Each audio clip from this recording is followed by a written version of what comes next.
This is White Plains Week, the weekly roundup of White Plains, Westchester, and world news. With John Bailey, editor and publisher of the daily internet newspaper White Plains Citizen Net Reporter, WPCNR.com. Jim Beneroff, editor and publisher of SuburbanStreet.com and WhitePlains.com. And me, Peter Katz, formerly with NBC, ABC News, and stations from Boston to Los Angeles. White Plains Week, what's happening, or the newsmakers, what's in store for the future. The views and opinions expressed on this program are solely those of the participants. White Plains Week is presented on Optimum Cable Channel 76, Verizon Fios Channel 45, and on the internet at whiteplainsweek.com, youtube.com, and wpcommunitymedia.org. Now, White Plains Week. Good evening, Mr. and Mrs. White Plains, Westchester, and the world. This is John Bailey, Citizen Net Reporter, with the Dean of Journalism in the City of White Plains, Jim Beneroff, on my left, my partner for these last 16 years, and the anchor for all seasons, the ubiquitous Peter Katz. And this is another intriguing White Plains Week.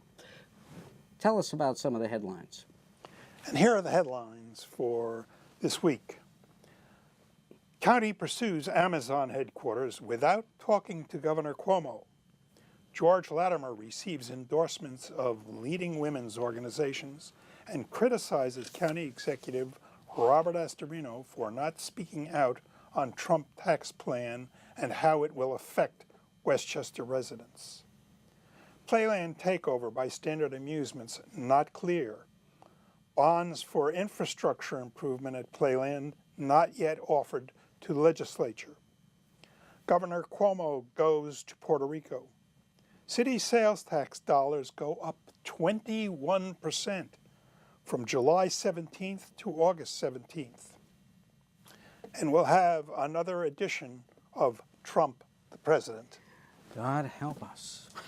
Okay, here we go with the White Plains Week World Newsreel March of Time, and that was County Executive Robert Astorino arriving for a very important conference on Monday. And Peter Katz, you and I were there? Well, John, you know, online retailing giant Amazon is headquartered in Seattle and wants to set up a second headquarters somewhere else. So they issued a request for proposals, and cities all over the country have jumped into the competition. Now, in neighboring Connecticut, Hartford, Stamford, Danbury, Fairfield, and Bridgeport say they would like to bring Amazon to their towns. But if you were driving along Route 119 in White Plains late Tuesday morning, you might have thought that the outcome had already been decided. Amazon setting up shop at the Westchester County Center? It may have looked like that on September 26th, when the county center was decked out with Amazon's name and advertising graphics. And although Amazon is experimenting with delivery by drones, that wasn't really an Amazon drone, even though it was gently lowering an Amazon box to the county executive waiting patiently below.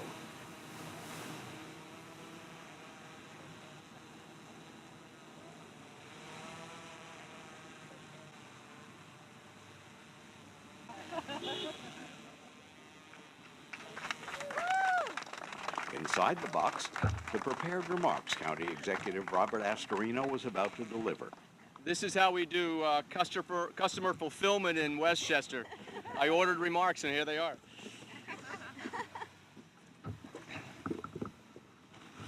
Bubble wrap. Other government officials, developers, lawyers, and representatives of Westchester's business community had gathered to promote an effort to bring Amazon's second corporate headquarters to Westchester. Their home for their second world headquarters will house at some point up to 50,000 employees earning top salaries. And not surprisingly, there are hundreds of municipalities around the country that are going to go into this sweepstakes. And when you look at the criteria for what Amazon is looking for, we match up perfectly. Amazon truly is a pioneering company in the 21st century. And in a few short years, You know, the world has gone from recognizing Amazon as a big river in South America to embracing a company that really has changed the way that we live our lives. And today, Amazon is the 5th largest company in the world as measured by market cap with $402 billion worth. So its ambition is to grow even bigger. And to help it grow, Amazon is looking to locate its new headquarters in a metropolitan area with at least 1 million people, with a stable and friendly business environment, a talented workforce, all within an urban or suburban location. We have that.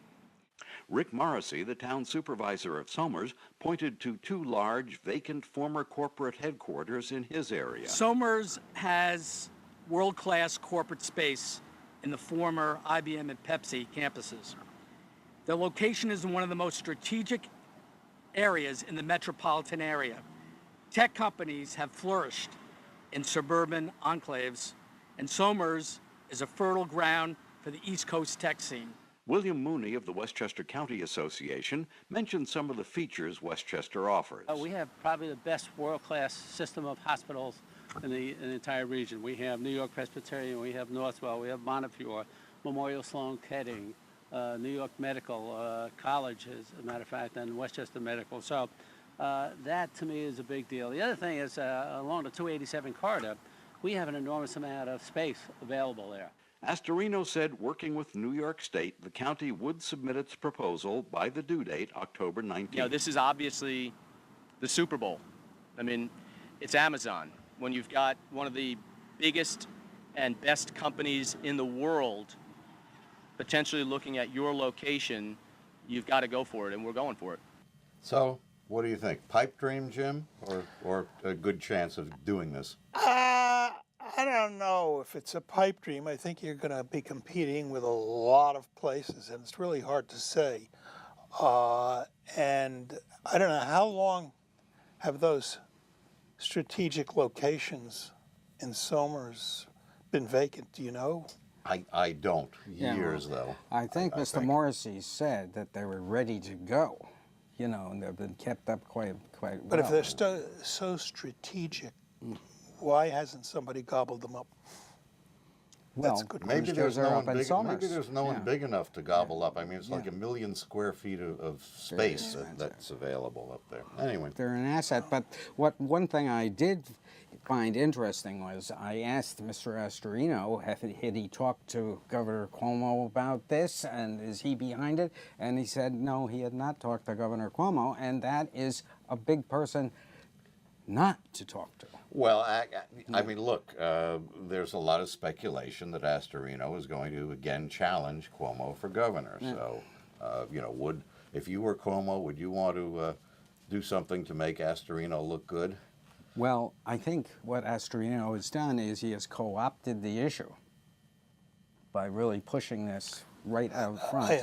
And Mr. Cuomo has to make a decision whether he wants to You know, put the upstate or what. as much as I'd like to see Amazon come to Westchester, and I know Bill Mooney fairly well, and there's a lot of land along the expressway, except there's still an awful lot of traffic along the expressway, and we're falling into the same trap that we fell into before.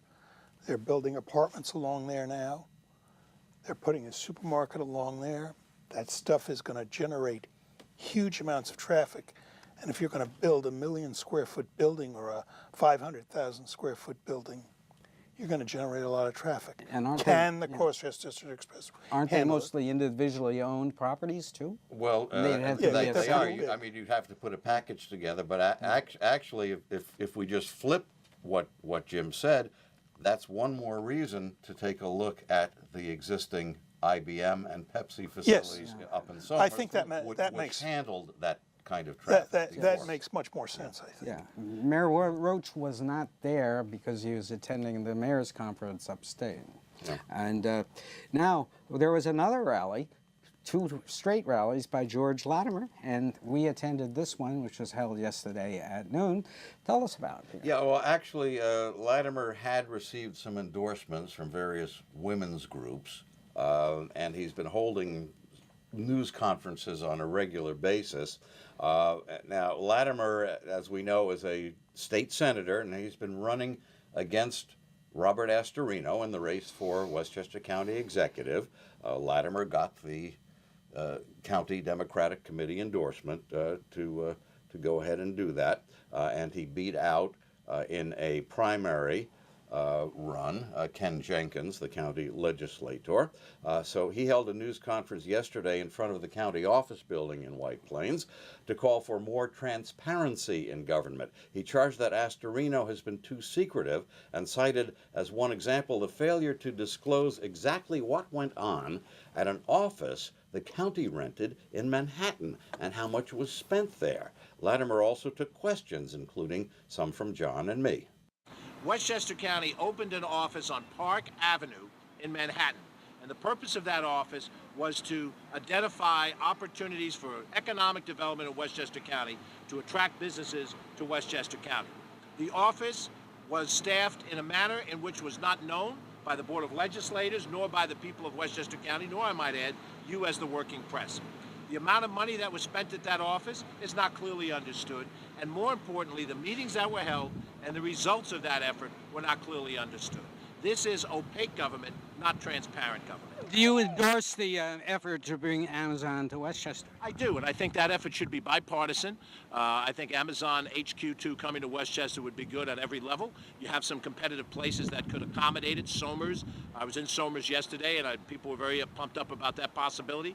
Downtown New Rochelle believes it can put a package of office space and availability together here in White Plains.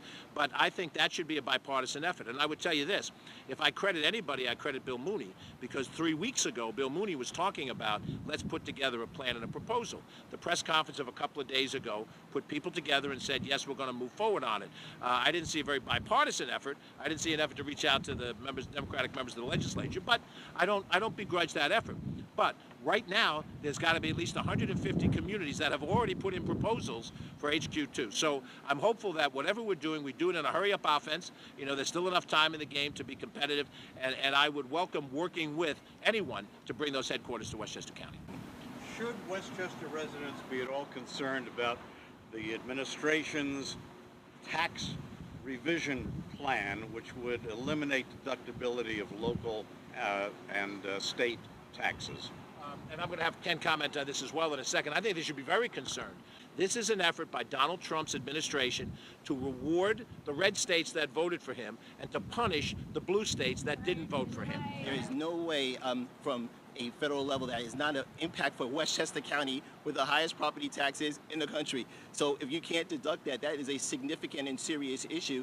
And that's why you need a person with a vision like George Latimer to make sure that we're going to be able to stand up against those kind of Trump policies. There's not a question about that. And Mary Jane Shimsky also would like to. New York State already gives to the federal government much more than they receive back. Yes. Estimates this morning were that this program will cost New York residents another $17 billion. Rob Astorino should have been up first thing this morning condemning that. We haven't heard from him. Where is he?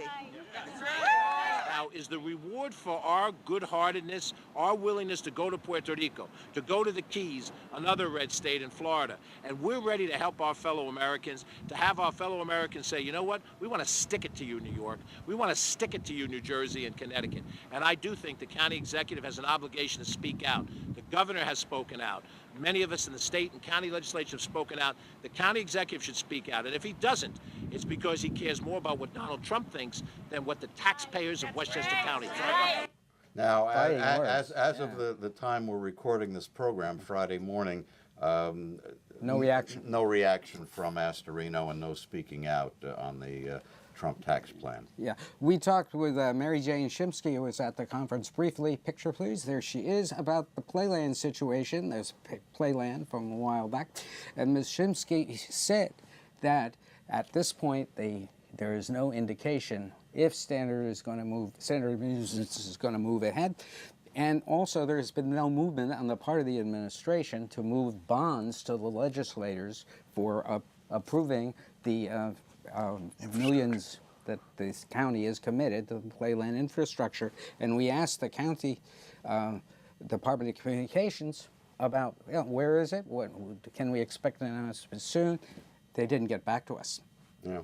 Did not get back. But on the money front and the tax front, there was some amazing news this week regarding the White Plains sales taxes. Let's take a look at this wonderful shocker of the week. White Plains went up about 21%, 388,289 compared to 4,702,800 in August, up 7.1% the first 2 months of the White Plains fiscal year.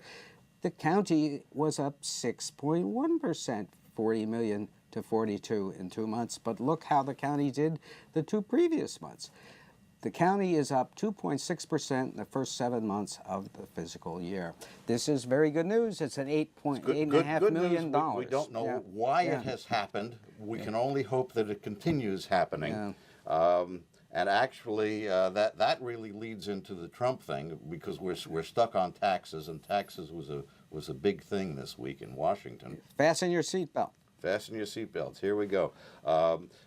Now, Trump went to Indianapolis and he talked about taxes, but before he left the White House for that, he met on the White House grounds with reporters for a few minutes. The jet engine on the Marine helicopter, which would take him to Andrews to board Air Force One, was running and made it difficult to hear him. Now, Ronald Reagan used to do that. He used to have the helicopter engine deliberately running at high speed so he could claim he couldn't hear the reporters' questions and therefore didn't have to answer them. Now, although Senate Majority Leader Mitch McConnell had canceled a vote on the Republican repeal and replace health care bill known as Trumpcare because there weren't enough votes to pass it, President Trump insisted to the reporters that they really did have the votes. Now listen carefully.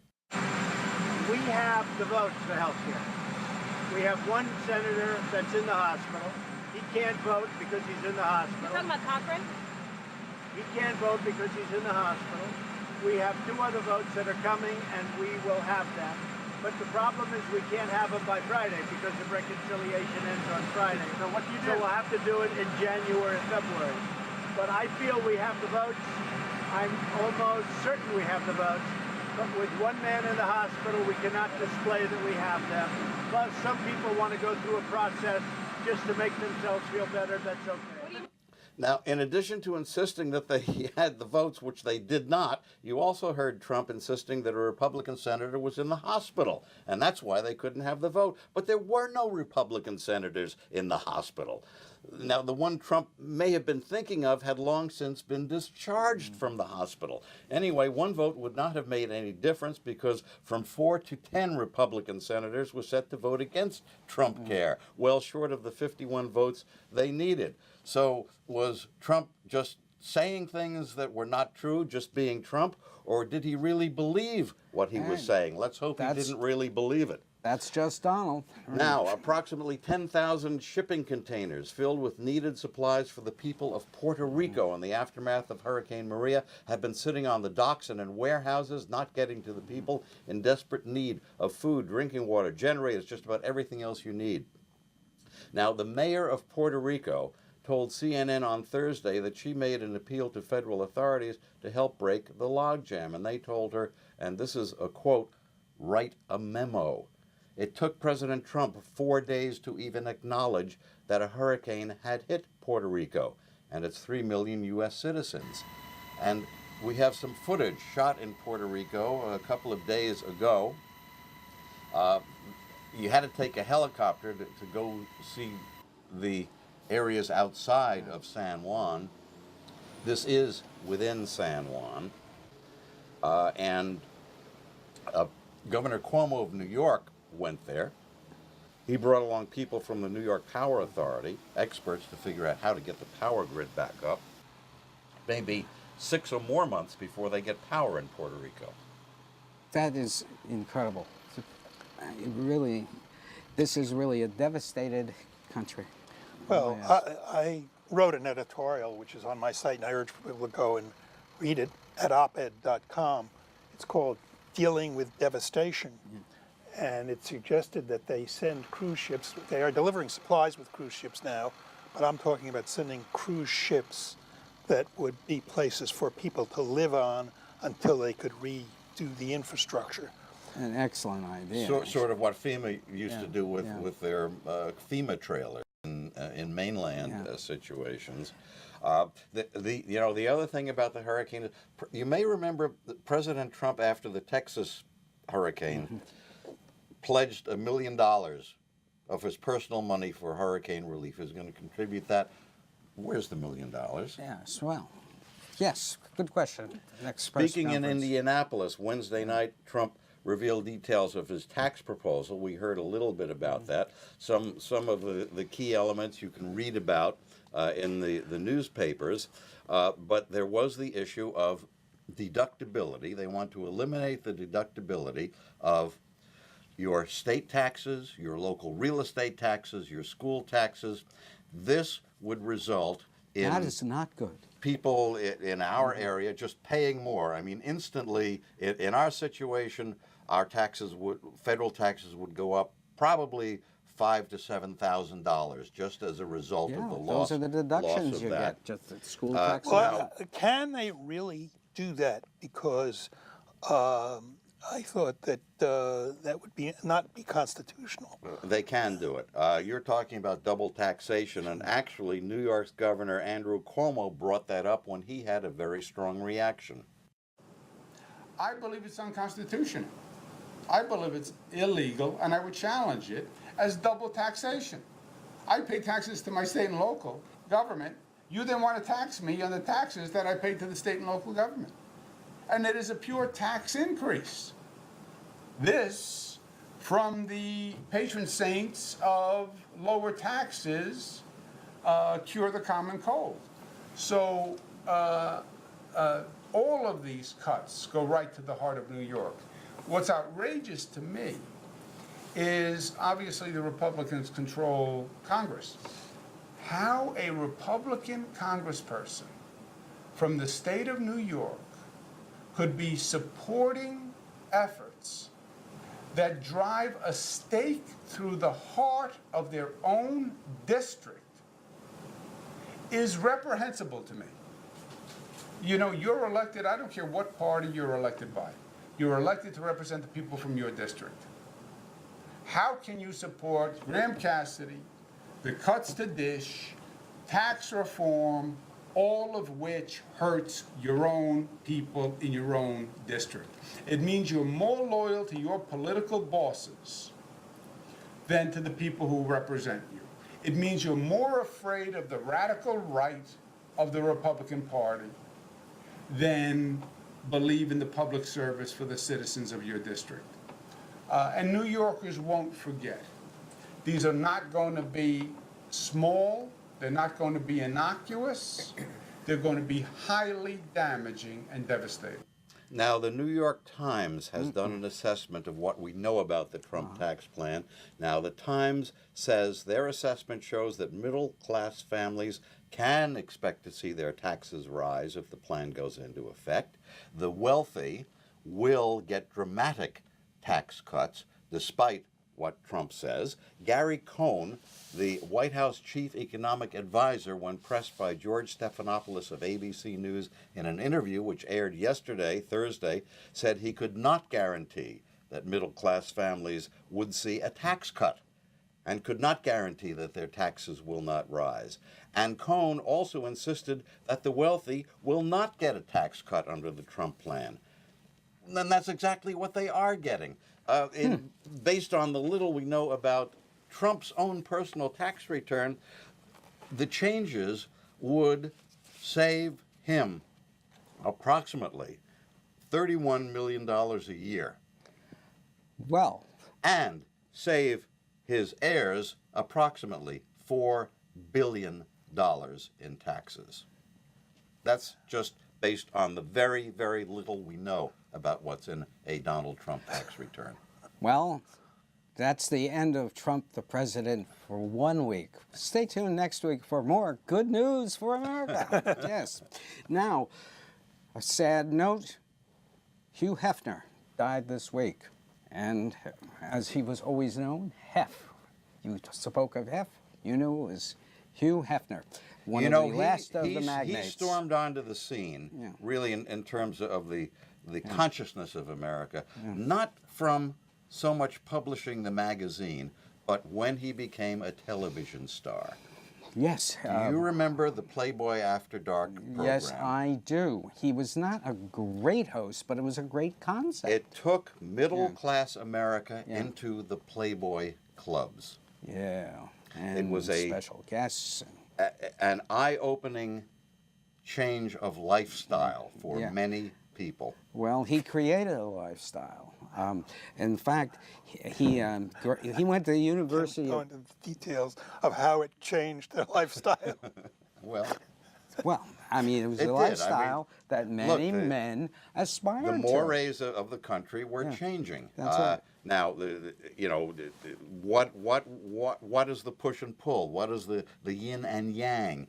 Was Hefner a leader? An appropriate choice or of words. Was he a leader of this? Or was he just Well, following what society was doing on its own? Well, Many say he was a pioneer and a leader, and he was largely responsible for it.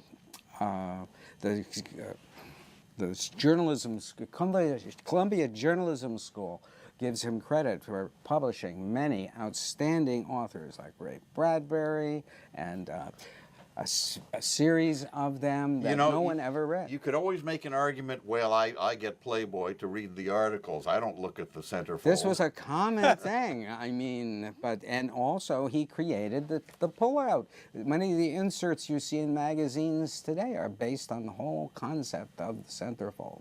He also was instrumental in our push for free speech in this country and the elimination of what had been formal government censorship. You remember the movie censorship boards? Any movie you went to see had been censored by the government, actually. You had to have a license to show a movie in a theater in New York State at one time. Hefner fought that. He fought the post office, which refused to carry and deliver Playboy magazine at that time. They finally caved in. So he was really a free speech advocate.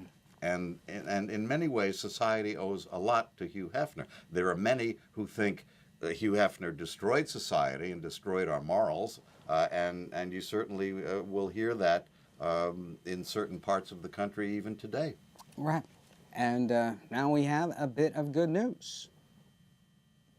It's apple time up at Thompson Cider Mill, and we have to introduce a new apple, if we can show us back here. It is the Liberty apple, which was a strain of apple created by the Cornell agriculture people, and it's very delicious. It's very small. It's bite-sized, and I heartily recommend it. Well, several bites anyway. Yes, right. Jeff Thompson's Orchard and Cider Mill grew it this year, and he is ecstatic about it. And I tasted the first ones. This is John Bailey for Jim Beneroff, Peter Katz. Good night for White Plains a Week. This has been White Plains Week, news and commentary about White Plains, Westchester, and the world. The views and opinions expressed on this program were solely those of the participants. White Plains Week, produced by White Plains Citizen Net Reporter, and presented on Optimum Cable Channel 76 and Verizon Fios Channel 45.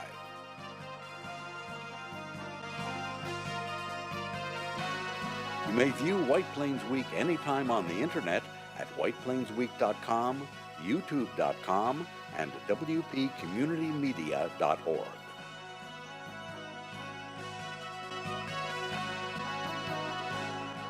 For White Plains Week, this is Peter Katz speaking.